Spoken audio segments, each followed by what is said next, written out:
સુરત સહિત દક્ષિણ ગુજરાતમાં બીજા દિવસે પણ વરસાદી માહોલ જામ્યો છે। સુરત શહેરના વિવિધ વિસ્તારોમાં સતત વરસાદ વરસી રહ્યો છે।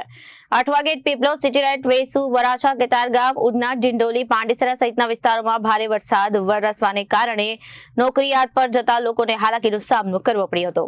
સુરત શહેરના વિવિધ વિસ્તારોમાં સતત વરસાદ વરસી રહ્યો છે। વરસાદ Athwa gate, Piplod, city light, Vesu વિસ્તારમાં, કતારગામ, ઉધના, ડિંડોલી, પાંડેસરા સહિતના વિસ્તારોમાં ભારે વરસાદને કારણે નોકરિયાત લોકોને હાલાકી થવા પામી હતી। હવામાન વિભાગે આગાહી કરી છે 7 દિવસ વરસાદની આગાહી। સતત વરસાદ વરસી શકે છે અને લિંબાયત, પર્વત પાટિયા, વરાછા, ભટાર સહિત નીચાણવાળા વિસ્તારોમાં પાણી ભરાઈ શકે છે। સુરતમાં ભારે વરસાદને લીધે આ વિસ્તારોમાં પાણી ભરાઈ જતા લોકોને હાલાકી પડી હતી અને હાલ સુરતમાં દક્ષિણ ગુજરાતમાં વરસાદી માહોલ જામતા તંત્રને સ્ટેન્ડ બાય રહેવા માટે સૂચના માછીમારોને આપવામાં આવી છે। 5 દિવસ સુધી માછીમારોને દરિયો ન ખેડવા માટે સૂચના અપાઈ છે। Bureau report, Janadesh news.